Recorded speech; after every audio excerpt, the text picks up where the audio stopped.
Eh.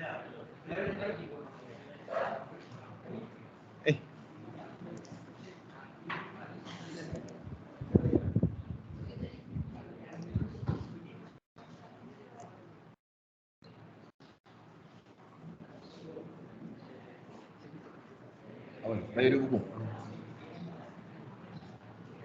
Okey. Sebenarnya Apa? Apa nama? Abah nombor 1. Abaha. Okey.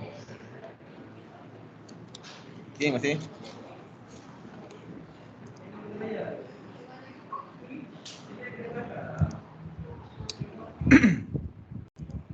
Okey kelas, boleh? Kita sambung pembelajaran kita Okey, jadi kamu boleh tengok buku Sign Process Skill kamu pada muka surat berapa ni?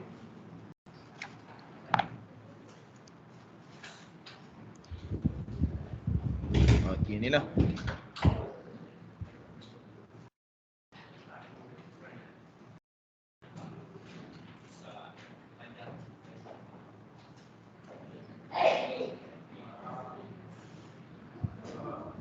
Okey, so dengar kelas. Okey, jadi sebelum ni kita dah belajar tentang method, element, compound, betul?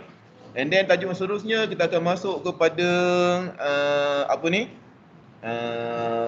Physical state change in physical state of matter. Jadi change of physical state tu maksudnya daripada solid jadi liquid, liquid jadi gas, and then gas tu patah balik jadi liquid, liquid jadi semula kepada solid. Okey, jadi untuk tajuk ini dia ada satu eksperimen tau. Okey, kalau kamu scroll ke bawah, scroll pula, kamu buka buku surat ni lah yang bawah ni. Okey, ini ada satu eksperimen. Jadi eksperimen ni cikgu ingat nak buat hari ni tak sempat lah. Okey, dia eksperimen dia simple je. Kamu set up macam ni. Okey. Di mana dia ada retort stand, and then you are given a beaker, and then ada apa? Naphthalene di dalam tu Yang ini test tube Test tube, ada naphthalene. Dengan test tube, dia adalah combustion tube. Dia besar sikit daripada test tube. Okey. And then kamu just panaskan dan kacau sehingga dia asal dia solid. Kamu akan panaskan dia sehingga dia jadi liquid. Boleh faham tak? Dah panas kemudian sejukkan pula. Okay, dah sejukkan tu pula kena masukkan macam ni lah di dalam conical flux. Okay, masukkan dia di antara conical flux tu dalam tu, and then biar je dia sejuk pada suhu bilik.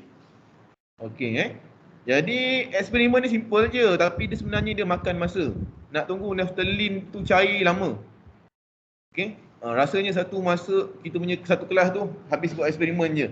Okay, jadi apa yang cikgu nak ajarkan hari ni ialah cikgu just just tunjuk kat korang lah gambar ni dulu, and then kita just explain graph terlebih dahulu lah So daripada eksperimen ni, okay, kita tengok sama-sama eksperimen ni. Bila kamu panaskan dia bila kita panaskan dia, okay, dia kata apa ni? When temperature naphthalene reach 60 degrees Celsius, start the stopwatch. Maksudnya kamu kena panaskan dia dulu sampai 60 darjah Celsius. Boleh faham tak? Maknanya sambil kamu kacau lah, tengok berapa temperature dah 60, baru start stopwatch. Boleh? Okey, kemudian record the temperature naphthalene at 30 second interval until the temperature naphthalene reach. So selepas kamu mencecah 60 darjah Celsius, setiap 30 saat kamu kena catat berapa suhu dia pada ketika itu. Boleh faham tak? Catatlah, bila kamu catat ni kosong ni bermaksud bermula daripada 60 darjah Celsius. Boleh? Kamu catat. Ni dia sebenarnya dia terlebih ni. Kalau kita buat eksperimen yang sebenar tak cukup ni 240. Kamu kena tambah lagi kat bawah ni, kena extend. Okey? Setiap 30 saat rekod. Okey, and then sejuk pun sama. Okey, semasa nak sejuk tu pun kamu rekod juga. Okey, sejuk tu nama cooling off naphthalene lah. Okey, yang ni kata sejuk ni rekod semasa record the temperature of naphthalene every 30 second interval until the temperature drop to 60. Tadi start pada 60 kan? Panaskan, kemudian every 30 second kamu kena rekod. Okey, catat. Kemudian daripada dah panas tadi sampai 90 kot kan? Sampai 90. Jadi daripada 90 pula kamu catat daripada 0 saat every 30 second rekod. Sehinggalah dia sejuk, suhu dia mencecah 60 degree Celsius. Boleh faham? Okey, so bila kamu buat eksperimen ni, actually kamu akan dapat graf macam ni. Memang boleh dapat graf macam ni kalau guna naphthalene. Kadang-kadang kita guna naphthalene, kadang-kadang kita guna lilin. Kalau guna selain daripada naphthalene, graf dia tak cantik. Tapi kalau guna naphthalene, cantik lah. So ni insyaAllah lah kita buat by next week lah by this, untuk kelas kita hari ni, cikgu just explain terlebih dahulu. So ini graf dia. Tapi untuk eksperimen, kamu kena bawa kertas graf. Jadi kamu pun tak bawa kertas graf kan? Jadi kita pun tak boleh nak buat hari ni So untuk the next class, bawa kertas graf, boleh? Sebab kita nak record ni, plotkan graf. Plot graf ini pun selalu ditanya dalam exam. Biasanya dia akan keluar. Cuma dalam exam dia bagi tahu data siap-siap lah. Kan dia bagi data siap-siap. Okay, plot the graph. So kamu kena plot graph tu. Okay. So cikgu kena ajar jugalah cara nak plot graph yang betul. Okay. So kita back semula kita buat daripada atas tadi. Berbalik semula yang ini. Okay. So state kinetic theory of matter. So di bawah tajuk ni ada satu teori, nama dia adalah kinetic theory of matter. So matter that made up of apa? Made up of tiny and discrete particles. Ini teori di bawah tajuk ni ada ini teori dia. Matter that made up of tiny and discrete.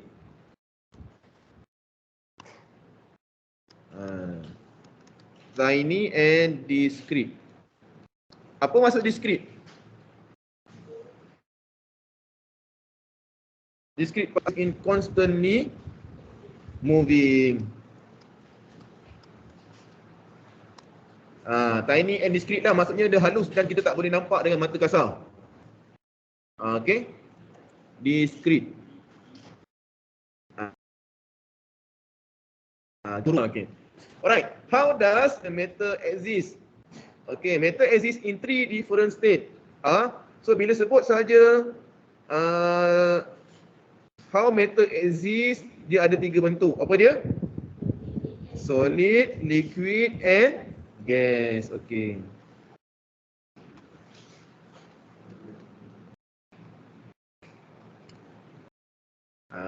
Alright. Boleh sampai dulu? Okey, boleh tadi teori, and then apakah bentuk matter ni? Matter boleh wujud dalam 3 bentuk, solid, liquid and gas. Okey, jadi complete the following table to compare particle in solid, liquid and gas. Soalan ini famous selalunya untuk ujian mula-mula tingkat 4. Saya yang buat soalan, jadi saya boleh keluarkan. Okey. Jadi antara perkara yang pelajar perlu tahu ialah difference, differentiate solid, liquid and gas. Soalan ini selalunya keluar di bahagian AC. Bahagian AC. Jadi bahagian AC, pelajar kena ingat. Sebab kamu baru form 4 kan? AC ni dia bukannya buat perenggan tau, perenggan 1, perenggan 2 bukan. Dalam kimia, AC ni kena tengok soalan. Dalam kimia, soalan AC kamu kena buat dalam bentuk point. Buat point je, tak payah nak buat perenggan 1, perenggan 2, boleh faham? Tapi kalau soalan tu disuruh compare ataupun disuruh differentiate, buat dalam bentuk jadual. Boleh faham jadi soalan ni cikgu tak sure lagi lah, rasanya tak keluar kot sebab tak ada AC. Untuk kamu, untuk mula-mula tingkat 4 ni, cikgu takkan keluarkan soalan AC. Cikgu hanya akan keluarkan soalan 20 soalan objektif dan soalan structure. Soalan yang terlibat adalah soalan bab 1 dan juga bab 2 ni lah. Tapi tak apa, kita belajar yang ni macam mana. Kalau ditanya soalan essay, mungkin bukan ITT 1 lah, mungkin yang final sem ke kan.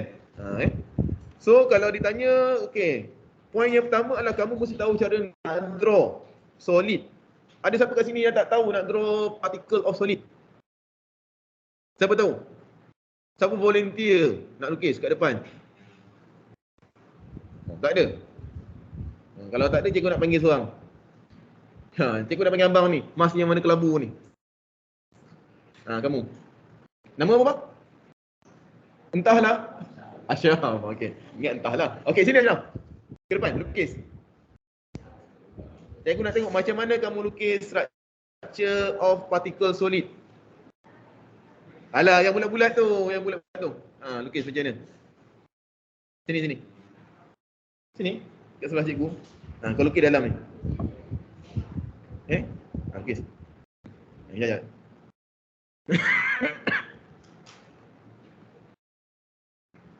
Kejap Mana jadual tadi? Ni. Lukis kat sini. Kejap lagi cikgu panggil orang lain pula buat liquid. Dah belajar kan? Lower form dulu dah belajar ke tak? Solid, liquid, gas.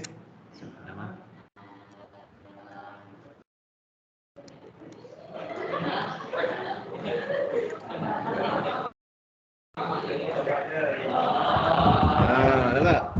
Wah, benda hasil kerja tak siap lagi kan? Kita menilai dulu.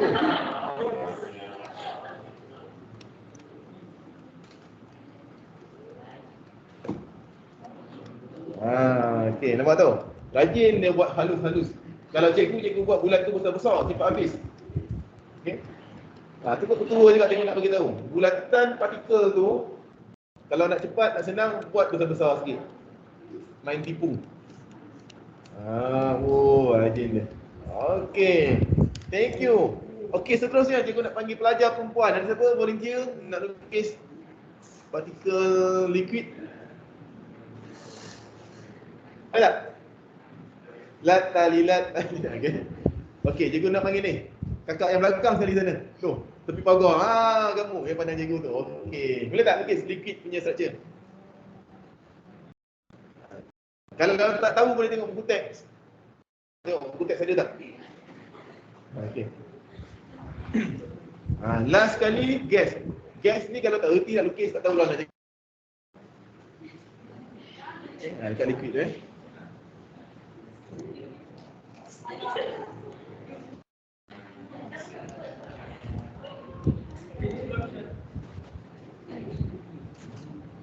Itu apa? 3 Apa ni kotak? Boleh ke sini? Dah. Okey, terima kasih. Apa nama? Puteri. Terima kasih Puteri. Okey, yang seterusnya gas. Belajar lelaki balik. Cikgu nak panggil. Aduh abang. Ya kamu. Nak tengok cikgu.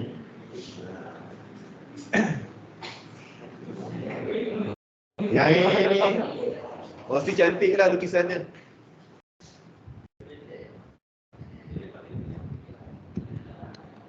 Okey, terbaik. Berikan tepukan. Okey.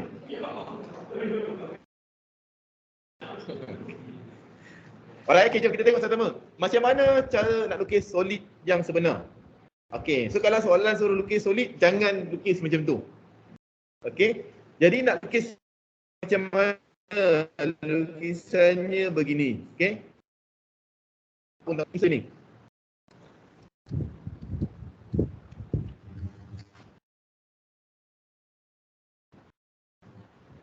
Cukup. Okey. Dan jangan buat macam ni. Ada beza tak? Lain kan? Bila kamu disuruh lukis solid, make sure dia, kita panggil apa ni? Dia selari. Boleh faham tak? Bukan macam ni. Main taruh je macam tu, bukan make sure dia selari. Inilah cara nak lukis diagram solid particle. Okey, untuk liquid, cikgu cakap ni dia nampak mudah tapi ramai pelajar yang jawab salah. Mudah aja dah daripada lower form lagi dah belajar dah kan macam mana lukis.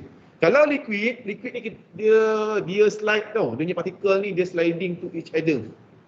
Liquid kan mengalir kan. Dia sliding to each other. Jadi bila sliding dia mesti macam ni. Dia structure dia macam berantai. Dia macam ni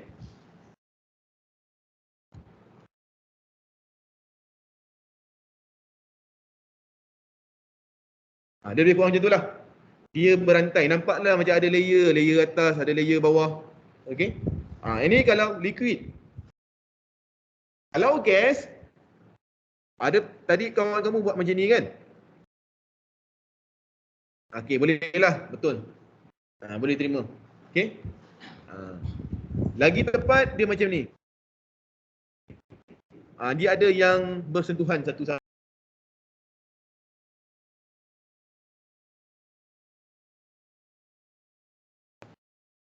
Okey.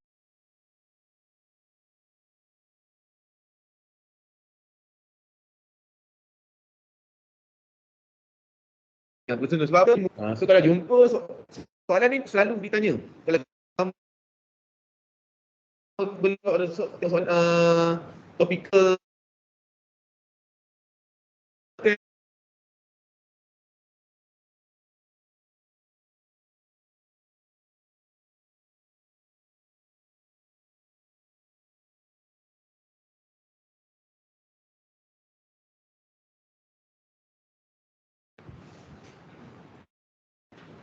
okay, so kalau particle arrangement, dia closely packed and in orderly manner. Closely ni, closely. Salah eja pula, sorry.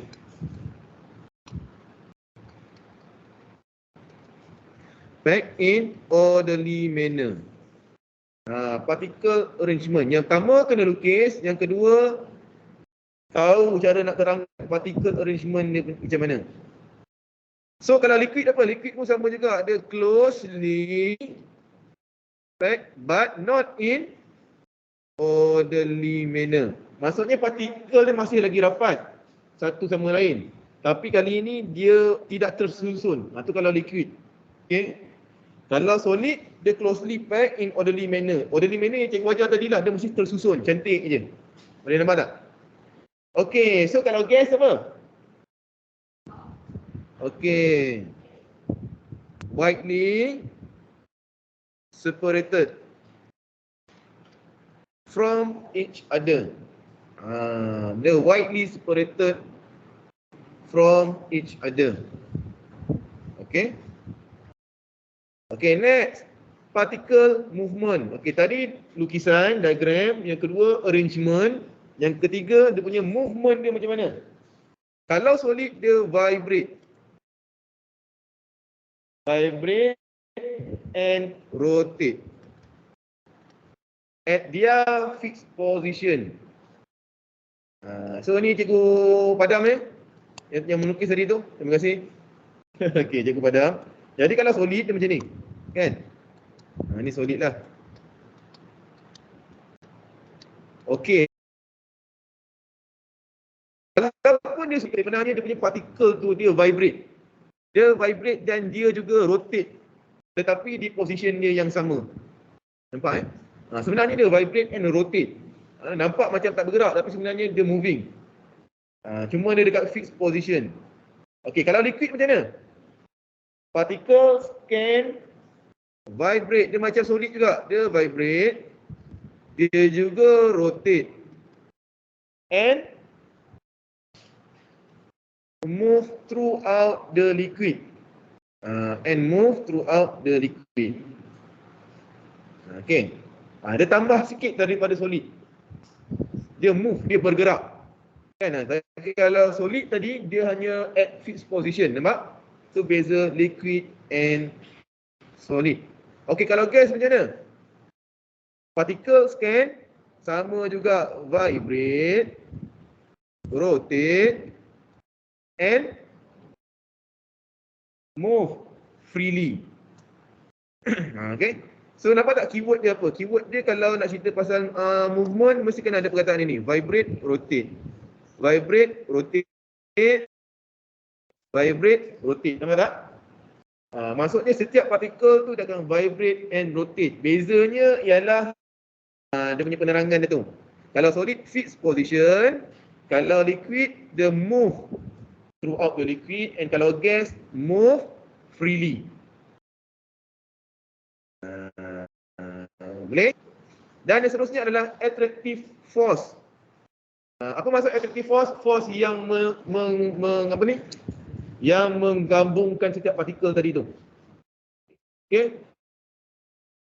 For you, okay, every particles have their attraction to each other. Okay. Dan partikel ni dia akan hanya attracted to each other on the same type of particle. Kalau oksigen, dia akan attracted dengan oksigen lah. Nampak tak? oksigen dia takkan attracted dekat gas hidrogen ke, boleh faham ya? Jadi every particle dia akan attracted to the same type of particle. Okay, so kalau yang mana yang paling kuat? Force tarikan siapa yang paling kuat? Mestilah yang paling rapat. Siapa dia? Solid. So very strong. Yang liquid strong saja.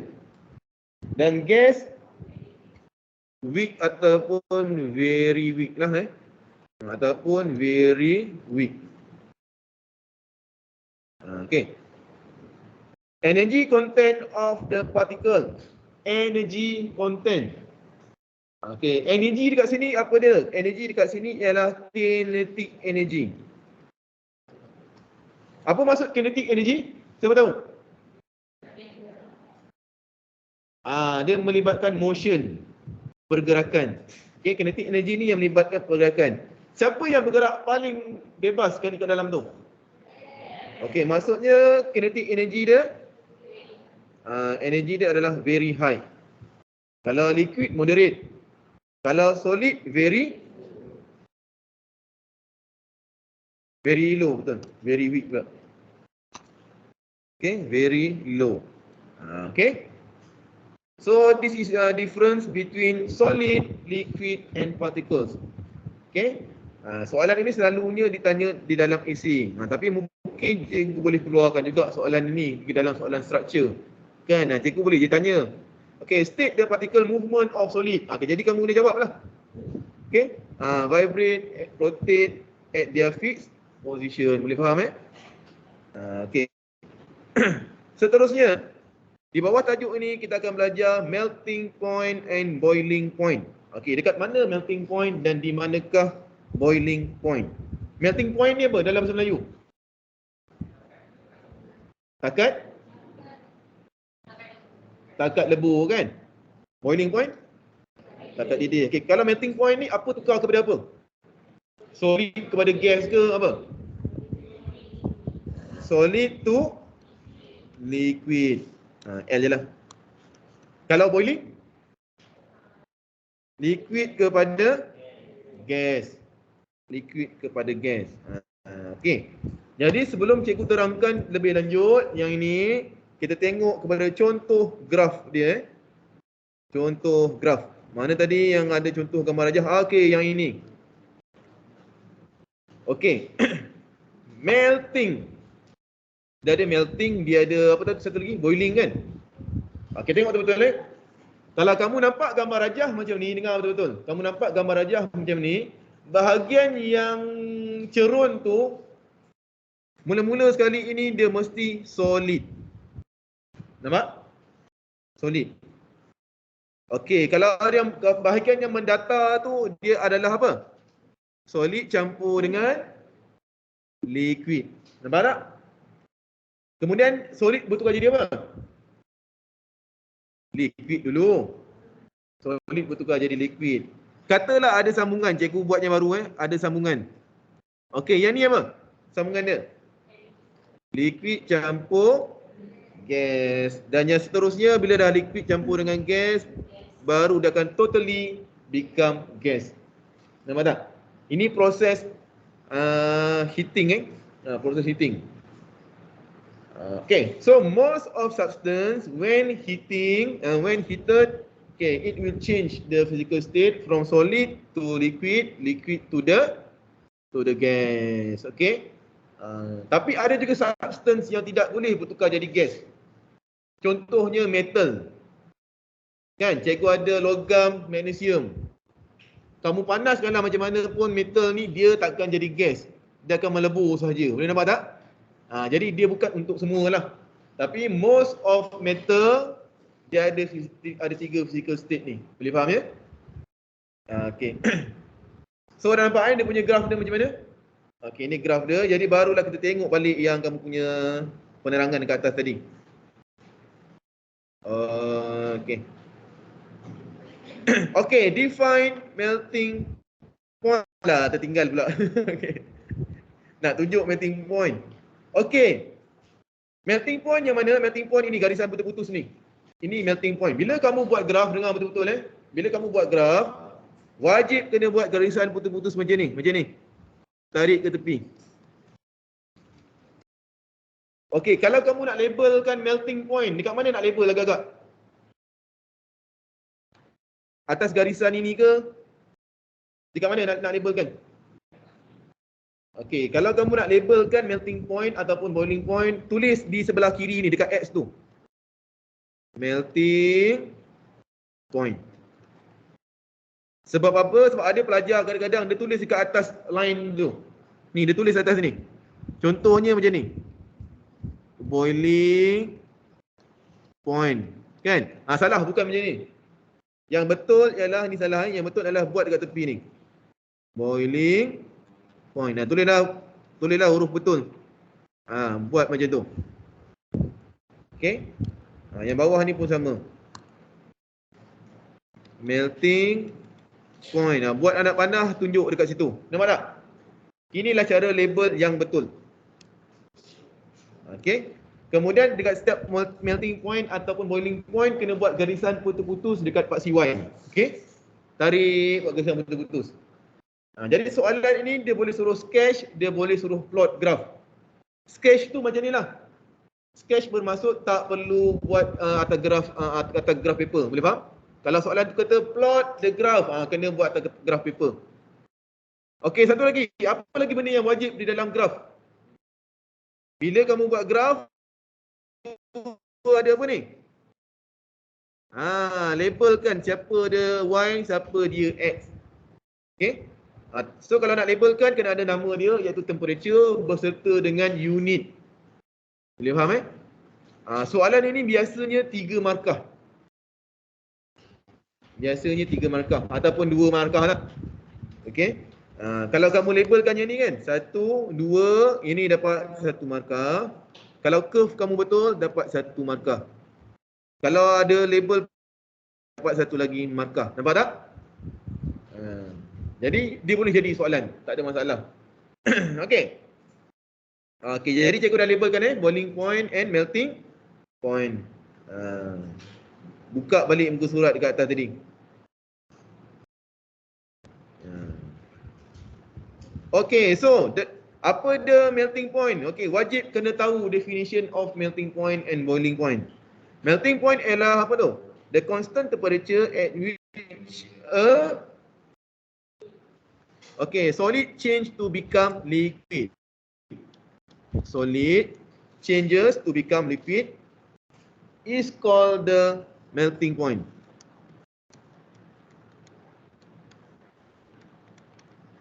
Okay, at a specific pressure. Kenapa soalan tu kata at a specific pressure? Sebab, dengar betul-betul Okey, berapa boiling point water? Bagi tahu saya. 100 melting boiling point. Boiling point water 100 kan? 100 degree Celsius tu adalah dekat 1 atm. 1 atm tu dekat kita sekarang ni lah. Okay, 1 atm, 1 atmosphere pressure. Tapi bila kamu pergi ke kawasan yang tanah tinggi, atas bukit dan sebagainya, dia punya boiling point dia akan berubah. Boleh faham? Liquid ni, water ni, dia lagi mudah meruap di kawasan tanah tinggi. Sebab kawasan tanah tinggi kurang gas. Dia mudah jadi gas. Boleh faham tak? Kawasan tanah tinggi gas kurang. Gas ni kan dia tertarik dengan tarikan graviti kan. Macam kita ni dekat dengan tanah betul. Ada banyak gas. Tapi lagi tinggi kawasan yang kamu pergi, lagi kurang gas. Sebab tu kalau orang yang naik gunung Everest kan, lagi tinggi kawasan dia pergi kena ada bantuan oksigen. Sebab gas oksigen dah berkurang. Boleh faham? So lagi kurang gas, lagi mudah tadi berubah menjadi gas. Mungkin pada 90 degree Celsius water tadi dah jadi gas. Boleh nampak tak?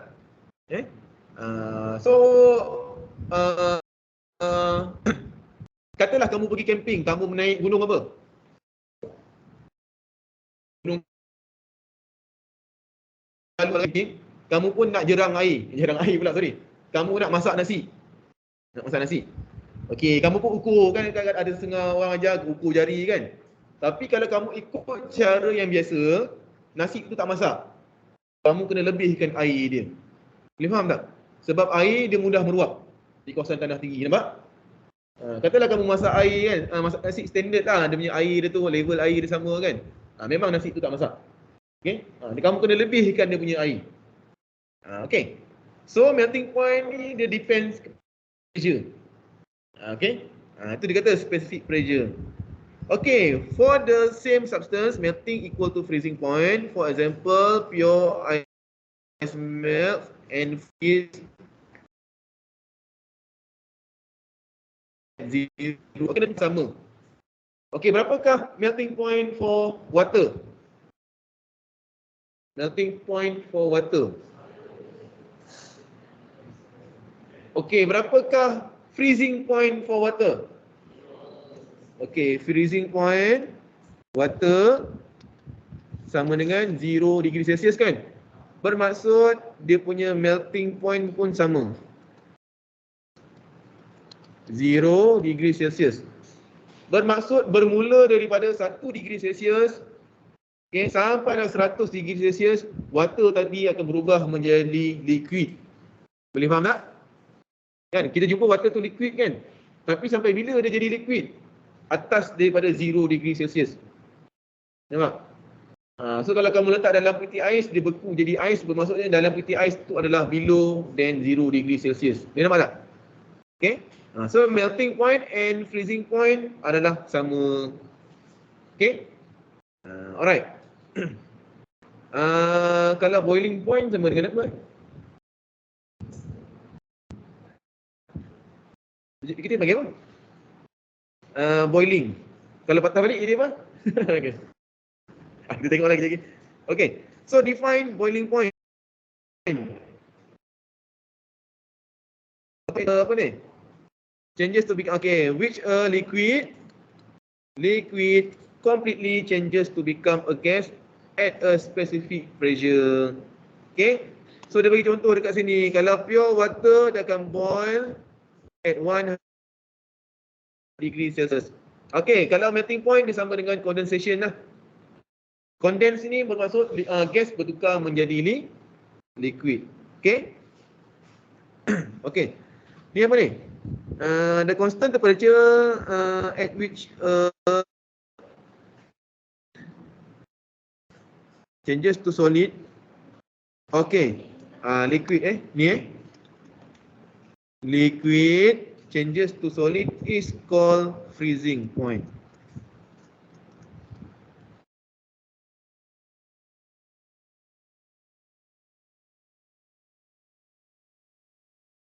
Is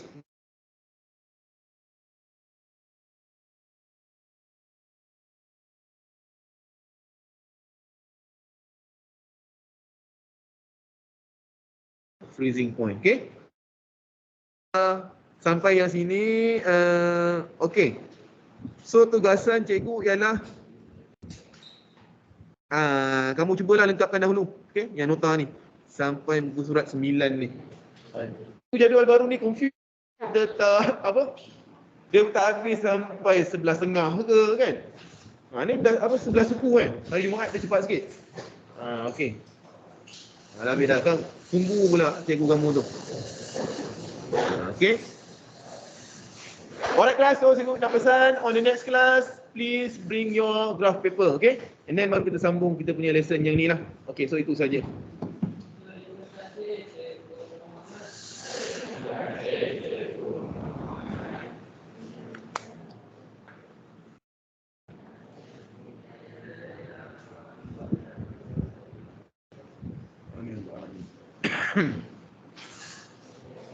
Okay, nak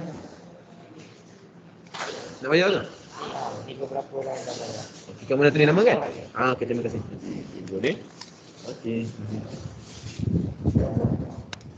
Ya? Pasti kalau nak dapat tadi, kena buat lari. Buat. Jangan ikut. Salahnya. Lepas tu kalau ni Ada kat salah, ada misconception. Kadang-kadang memang ada dalam textbook, reference book kan, dia ada misconception. Jadi yang sebetulnya macam yang cikgu ajar tadi tu lah. Okay. Sebab nama dia in orderly manner. Maksudnya dia tersusun lah. Kalau macam tu dia tak tersusun tu. Kan boleh faham tak? Okay.